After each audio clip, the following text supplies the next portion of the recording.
Aquí en el 98.7 seguimos poniendo La Mañana en Camino y también lo hacemos en nuestro canal YouTube La Mañana en Camino. Estamos escuchando la música de Eureka, esta banda que en vivo se va a presentar hoy a las 9:30 de la noche en el Rincón de Silverio, justamente un rincón de parrillada, restaurante Lo de Silverio, Rosel Rius, esquina 4 de Julio, a metros del Ombú de Ramón Anador, a un par de cuadras del zoológico. Si quieren hacer las reservas, pueden marcar el 096-619-980. Repito, 096-619-980. Hoy Eureka en vivo en Rincón de Silverio. Antes, aquí, ahora, nos ayuda a poner La Mañana en Camino.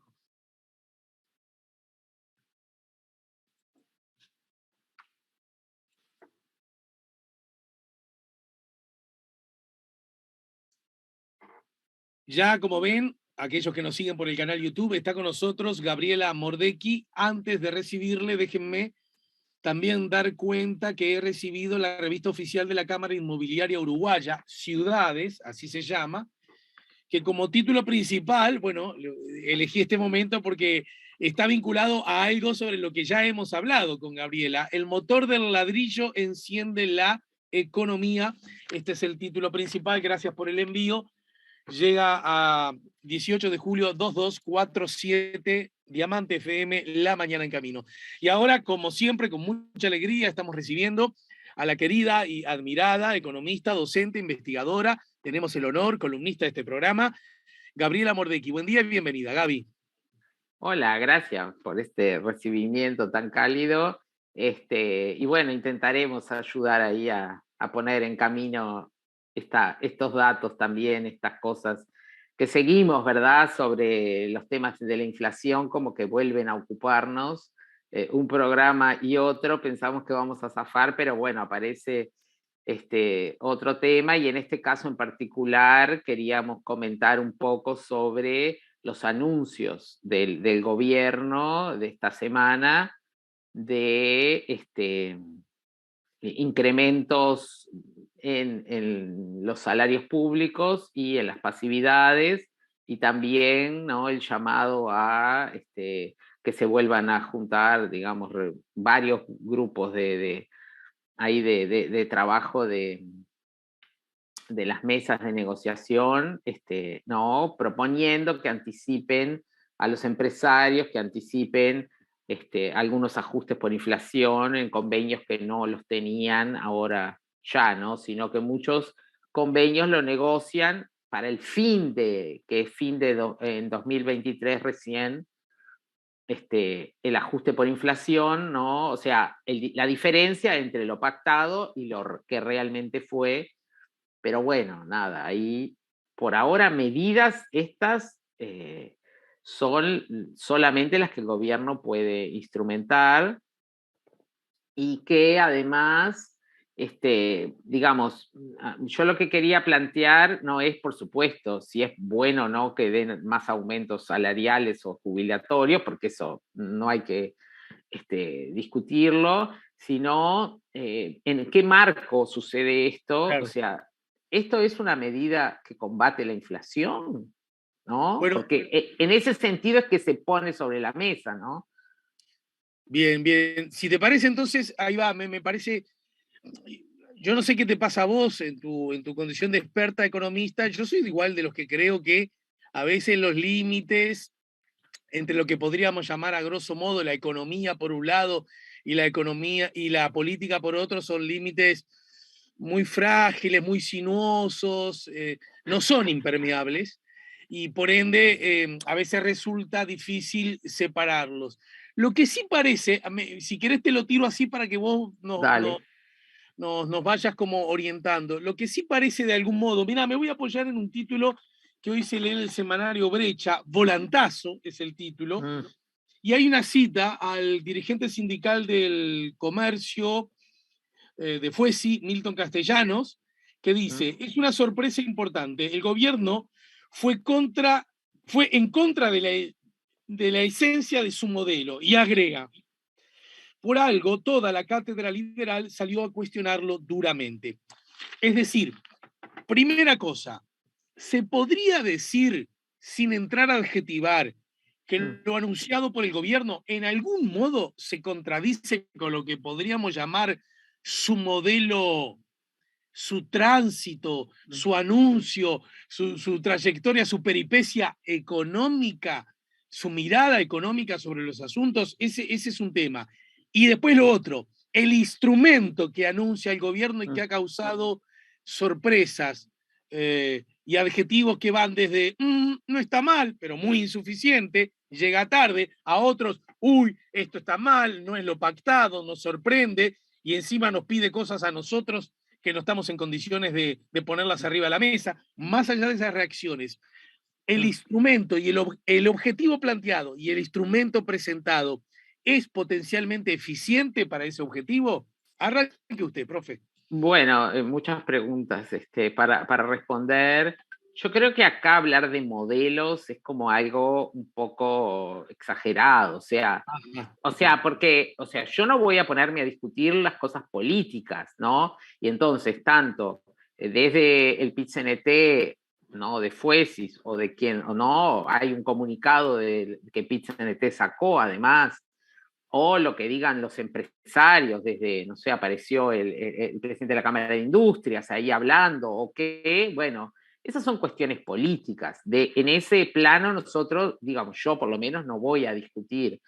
Yo lo que te voy a responder es a lo último que me dijiste, que en el sentido de, bueno, el problema y las herramientas que tenemos y qué es lo que el gobierno propone. El problema que está planteado es el aumento de la inflación. Cuando se le preguntó por ese tema en febrero a la ministra de Economía, expresamente cuando fue a una conferencia de prensa, ella dijo: de eso no voy a hablar, ese es un tema del Banco Central. Fue su respuesta, ¿no? Entonces, ¿qué quiere decir? Bueno, en general en economía, sobre todo en problemas más de corto plazo, hay como dos instrumentos o dos políticas fuertes, que una es la política fiscal y otra es la política monetaria. Y bueno, hay como desarrollos teóricos desde hace muchísimos años que te dicen, para que la política sea eficiente, tiene que ser independiente una de la otra, digamos, la monetaria y la fiscal. Entonces, normalmente lo que se hace es, bueno, la política fiscal está en manos del Ministerio de Economía y la política monetaria en manos del Banco Central. Y más allá de que conversan, ¿verdad? Y son parte, como que van como por carriles separados. Sin embargo, tiene que ser consistente porque las dos aplican al mismo país, ¿no? Entonces, por un lado, para combatir la inflación, el Banco Central sube las tasas de interés, es su herramienta, que eso a qué lleva a encarecer el precio del dinero, o sea, la idea por detrás, ¿no? No quiere decir que efectivamente sea a través de donde pega la inflación, sube el costo del dinero y contrae el consumo, o sea, es una medida contractiva. Más allá de que, bueno, que en este momento justo, como la inflación se aceleró más, todavía está por encima de la tasa que fijó el Banco Central, que es de 8,5% al año. Pero esto sí tiene el efecto de otra cosa que estamos viendo todos asombrados, de la caída del dólar, que por ahí le pega a la inflación a la baja, porque como ya comentamos muchas veces, en Uruguay los precios están en gran medida determinados también por la evolución del tipo de cambio. Entonces, si el tipo de cambio baja, bueno, para la inflación son buenas noticias, pero no para los exportadores o para la competitividad del país o para otros temas que allí aparecen. Sin embargo, el poder, digamos, el Ministerio de Economía, acá es el que está por detrás de estas otras medidas que se toman, ¿no? Más allá de que las anuncia el presidente, estaba la ministra ahí sentada en la conferencia de prensa, son política fiscal. La política fiscal tiene que ver con aumentos del gasto o aumento de impuestos, o disminución del gasto, o disminución de los impuestos, ¿no? En este caso, primero se había tomado una medida de disminución de impuestos, que bueno, se prorrogó con esto del asado, y bueno, y de algunos otros rubros, ¿no? De panificados, y ahora se va por el otro carril, que es aumentar el gasto, anticipando, digamos, algunos aumentos salariales y a las jubilaciones. Entonces, por un lado, la política monetaria es contractiva y por el otro, la fiscal es expansiva. Entonces, como que es inconsistente la política, porque por un lado, digamos, provocan una cosa y por el otro provocan lo contrario, ¿no? O sea, ¿Qué es? A ver, quiero entender eso. ¿Qué sí. es lo que por un lado provoca qué y qué es por el otro lado lo que Bueno, provoca? la política monetaria y la política fiscal. La política monetaria sube las tasas de interés y es contractiva, hace que disminuya el consumo. La política fiscal baja los impuestos o aumenta los ingresos, entonces es expansiva, hace que el consumo o promueve que el consumo aumente, digamos. Eso es lo contradictorio. Por otro lado, el efecto, digamos, sobre la inflación sí lo va a tener la baja, o podría tenerlo, seguramente sí lo tuvo, porque ya en marzo, en marzo ya hay un impacto de la baja del precio del asado, ¿no? Que bueno, que ahora en abril se va a ver con más fuerza. Eso sí baja los precios. Sin embargo, subir los salarios, no, al contrario, no baja los precios, presiona al alza. ¿Por qué? Bueno, por un lado porque aumenta el consumo, pero también porque los empresarios, y eso además lo expresó claramente cuando habló ¿no? El presidente de la Cámara de Industrias, dijo, bueno, es que nosotros les vamos a pasar a precio.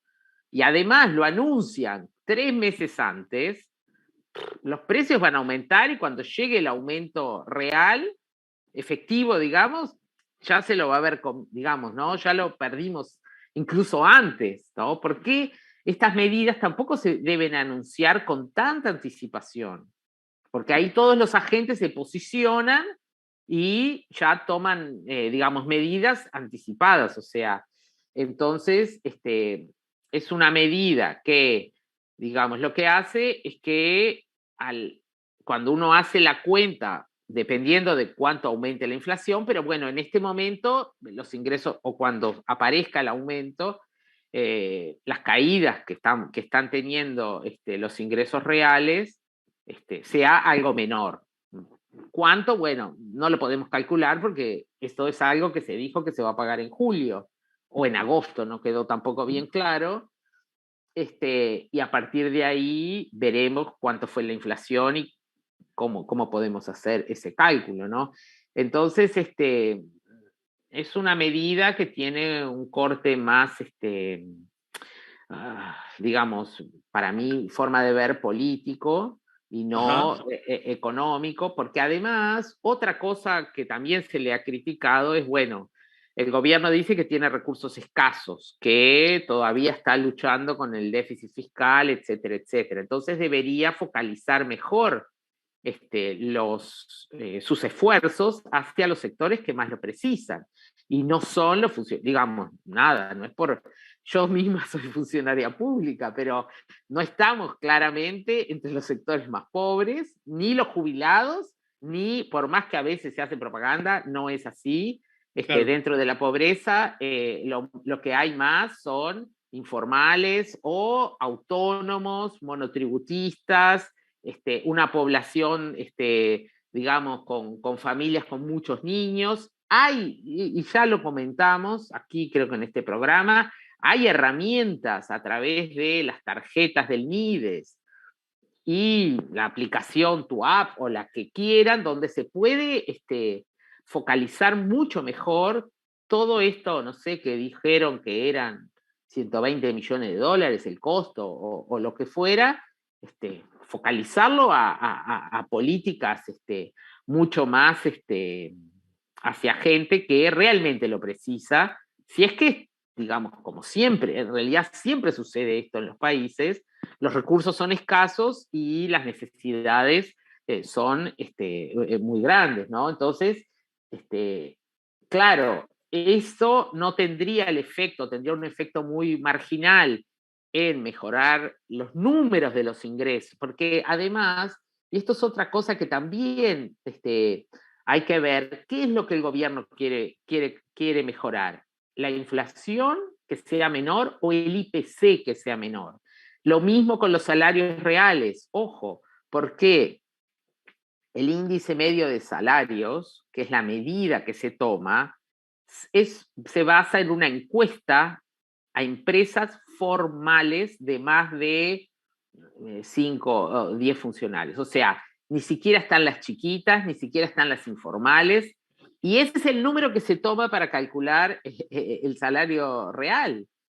Entonces, la realidad la recoge mucho mejor otras medidas como las que tenemos en la encuesta de hogares, ¿verdad? Que sí salieron datos sobre todo pobreza, donde si bien disminuyó algo respecto a 2020, que bueno, fue el año de mayor impacto de las restricciones del COVID, igualmente todavía está lejos de los números que había en 2019, donde ya, digamos, 2019 había empeorado respecto a 2 o 3 años antes, ¿no?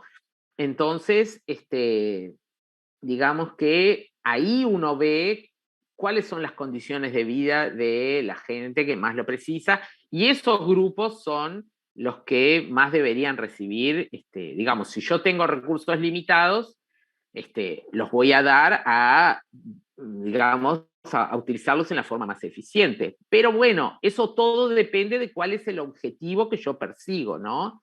Escuché una entrevista donde el director de la OPP, Isaac Alfi, ¿no? Decía, bueno, ¿por qué las clases medias no pueden también ser favorecidas? Bueno, es muy fuerte, ¿no? Escuchar ese tipo de comentarios porque decís, bueno, si terminaste con la pobreza, bueno, empezá a pensar en las clases medias, pero si no, como que aumenta la desigualdad, no disminuye. O sea, evidente que no es el objetivo de la política económica que estamos viendo, mejorar la igualdad, ¿no? Sino siempre ¿no? El que va adelante es el que al que estoy tendiendo a favorecer, más allá de que aquí igual con esta medida, poniéndose a los empresarios un poco en contra, como que eso también es inconsistente y capaz que ahí vamos más hacia lo que vos leías de este comentario de Milton Castellanos, ¿no? De todos Donde, modos, me permito aportar dale. una tibia mirada, esta sí, más política. De todos modos, son esos hechos que en política son muy habituales y a mí me parecen naturales, lógicos, repito, la lógica política, porque, digamos, que el actual gobierno mande algún gesto que de pronto no es del agrado absoluto de los sectores económicamente más ortodoxos y políticamente de centro derecha, no implica gran riesgo en la medida que esto no sea habitual y permanente, porque igual esos sectores seguramente hacen saber, lo han hecho saber, mirá, no me gusta tanto, no me parece tan acertado, creo que no es tan eficiente, pero a la hora de estar frente a la urna se sabe qué decisión van a tomar. Es decir, es parte de lo que Sí. podríamos llamar el público cautivo, en donde hay que empezar a mandar gestos, se verá si son eficientes, si son sinceros, si llegan tarde, si son oportunos, si son lo suficientemente grandes, generalizadores y la mar en coche, es donde uno tiene la impresión que está perdiendo votos, apoyos o simpatía electoral, ¿no? Y eso me parece que es notorio, está muy bien que se haga y también está muy bien decirlo, ¿no?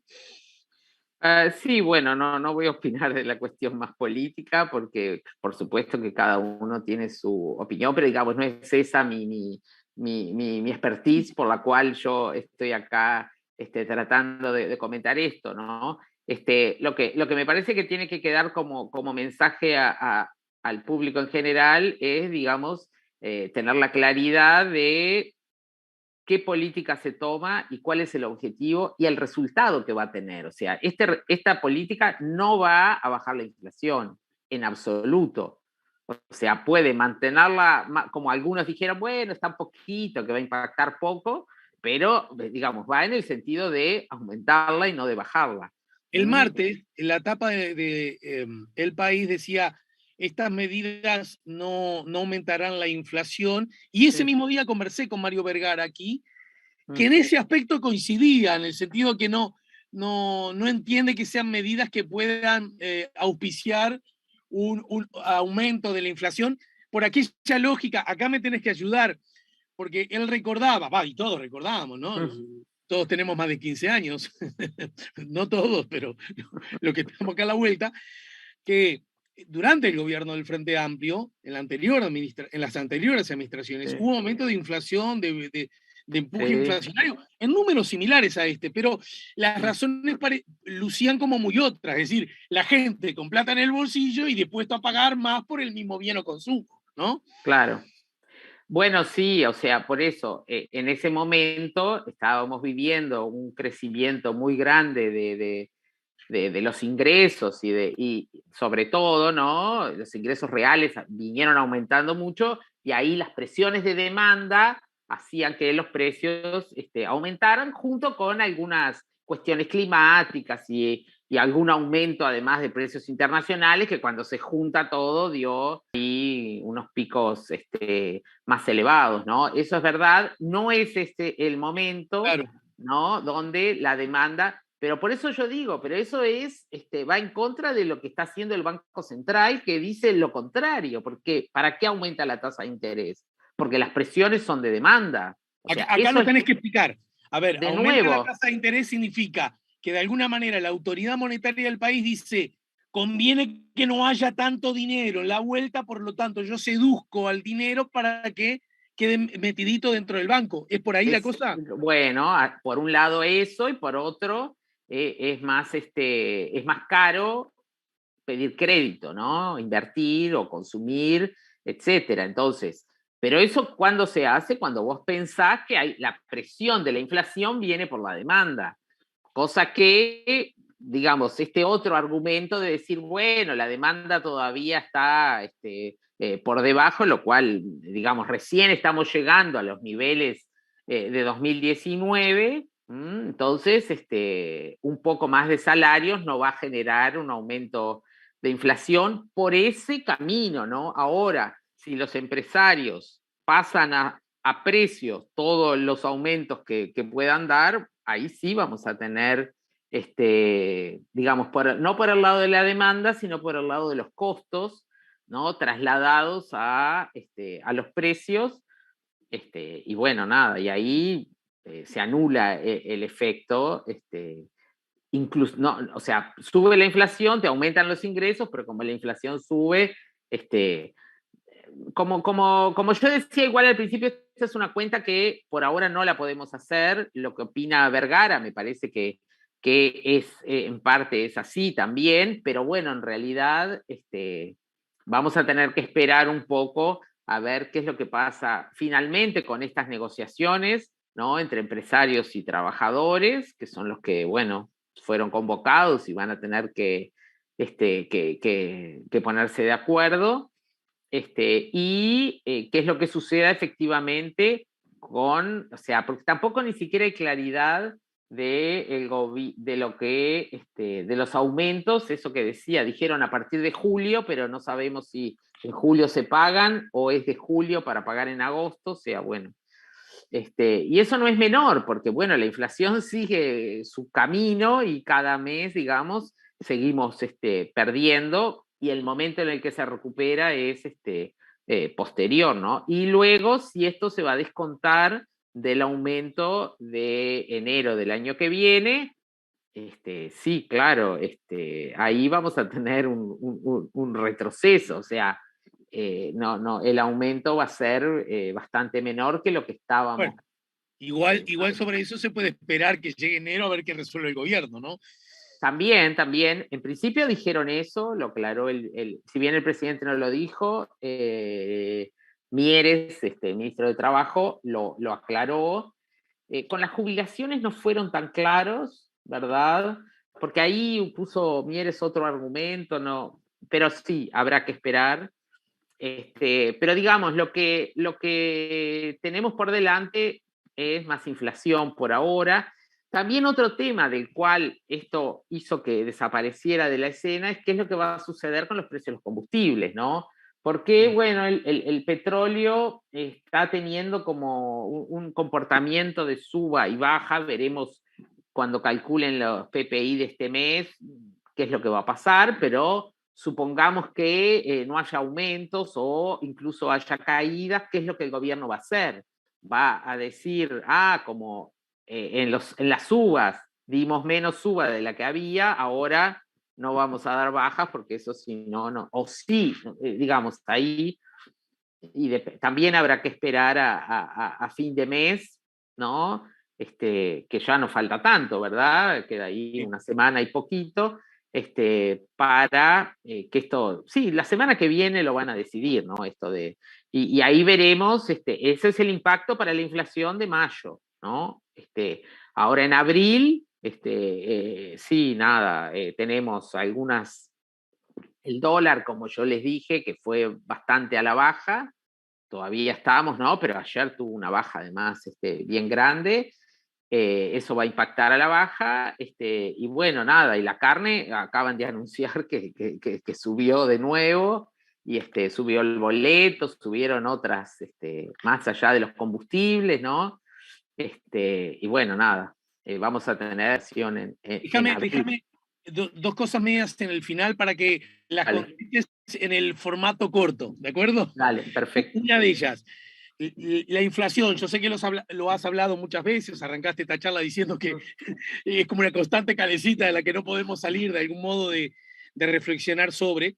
La inflación en general, y mucho más en países y en economías como las nuestras, está muy sometida a lógicas exógenas, a lógicas que llegan desde afuera, ¿no es cierto? No necesariamente. En este No, momento sí, pero bien, no siempre. bien, perfecto. Está buena la precisión. Bien, está bien la precisión. En todo caso, cuando viene de la afuera y más allá de esta disputa que también luce como muy política, por la guerra, pero para nada que me hablas de la guerra, si la guerra hace 2 meses que está y el proceso inflacionario, lo venimos charlando contigo desde por lo menos el último trimestre del año pasado, ¿estoy bien lo que Sí, digo? sí, exacto. Bien, y todavía Putin no había entrado en ningún lugar que no le correspondía, ¿no? En fin, pero más allá de esa puja del relato, es cierto que hay razones que de la afuera que inciden, empujan. En ese sentido, economías como las nuestras, ¿tienen, gobierna el centro derecha o gobierna la centro izquierda? Lo estoy preguntando desde el punto de vista de los instrumentos. ¿Tienen chances, tienen herramientas, tienen instrumentos como para ir paliando la cosa? Esa es una. Y la otra, mencionaste esas razones externas, mencionaste el tema de los combustibles. Una que yo percibo, porque lo aprendí de ustedes y en particular de vos, una que percibo como favorable es esta caída bastante permanente del dólar, es un elemento que juega a favor de no aumentar más la inflación, ¿no? Sí, claro. Esto último es lo que yo comentaba hace un ratito. Difícil responder corto todas estas consultas que me haces. Pero, digamos, como causas de la inflación hay muchas. Es cierto, un país pequeño y dependiente como Uruguay tiene ha tenido, y eso, digamos, se ve, ¿verdad? Dificultad en mantener la inflación ni siquiera dentro del rango meta que establece el Banco Central, ¿no? Está ahí como arriba del 7 casi todo el tiempo. Pero tenemos causas de demanda, que es esto, lo que comentábamos antes, de cuando la economía está sobrecalentada y la gente tiene dinero y está dispuesta a pagar más por, no sé, por los morrones o por un curso particular o por ir a un espectáculo o por comprar carne o lo que sea, ¿no? Eso es cuando digamos, las causas más tradicionales de demanda. Después están estas otras de costos que pueden venir de afuera o de adentro. Esas son otras causas que puede ser que aumenten, ¿no? Como el aumento del precio del dólar, esa es una, podría ser, o ahora tenemos la baja, o los precios de las materias primas, que a veces es el petróleo, pero también es la carne y digamos, productos que Uruguay exporta, ¿no? Te favorecen por un lado, pero te meten presiones, pero también está la indexación, que es, digamos, la inercia inflacionaria que vos la traés del pasado con los ajustes salariales, que bueno, para protegerse de la inflación, las economías tienen estas herramientas.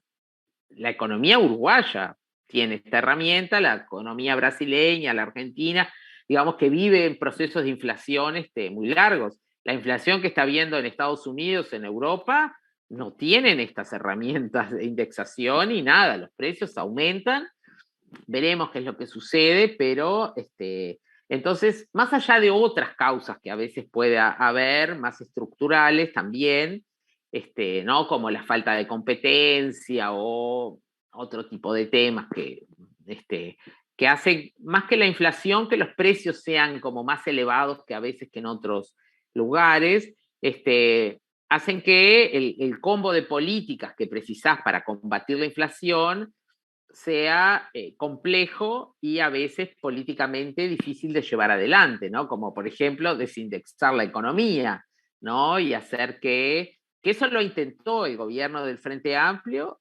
y este gobierno también. No totalmente, sino diciendo, bueno, para las pautas de acuerdos salariales pongamos digamos, el medio del objetivo o cuál es el objetivo del presupuesto o lo que sea, y arriba de eso después negociamos y damos como el ajuste al final. Eso es un poco para no trasladar automáticamente todo el incremento, pero por otro lado tenés a los sindicatos reclamando que eso genera pérdida de ingresos reales, lo cual es cierto, ¿no? Entonces como que esa puja es difícil de resolver y ahí sí tampoco los gobiernos del Frente Amplio lograron bajar por ese medio o por otro, o sea, la inflación subió, bajó, nada, por razones más que los mercados, y algunas medidas que se tomaron en el margen, cuando fue aumentos, digamos, más elevados, que además a veces el problema es que son medidas que se toman y tienen efecto una vez y después las tenés para siempre, como UT Premia o como el subsidio que hay para el boleto, que está en el precio del gasoil, o otras capaz que un poco más invisibles, pero digamos, esas medidas tienen un costo para siempre y tienen efecto en la inflación por única vez. Entonces también es complejo la decisión de tomar esas medidas porque tienen después un costo que es difícil, o sea, es difícil revertir esa medida, ¿no? Bueno, pero bueno, te agradezco mucho por hoy, nos quedan muchas preguntas por hacer. Seguramente. Ameritarán nuevos y permanentes encuentros aquí en La Mañana en Camino, ¿sí? Dale, perfecto. Nos bueno, vemos entonces en unos días. Chao. Un buen fin de semana y saludos Gracias. a Miguel, y en Miguel quedan todos saludados. Dale, gracias. Chao. Gabriela Mordecki nos ayudó a poner La Mañana en Camino. Nos vamos a la pausa. Estamos en el 98.7. Estamos poniendo La Mañana en Camino. Dice Omar, Inglaterra era potencia económica y bélica y Alemania la desplazó en el desarrollo de herramientas más baratas y mejor se instaló en el mundo. Y sabemos lo que pasó. Hoy se repite la historia. Luego de la pausa hablaremos con Maris Etlin Caro, la autora uruguaya radicada en los Estados Unidos, a propósito de su último libro, Nazismo, el juego de las guerras y las ganancias.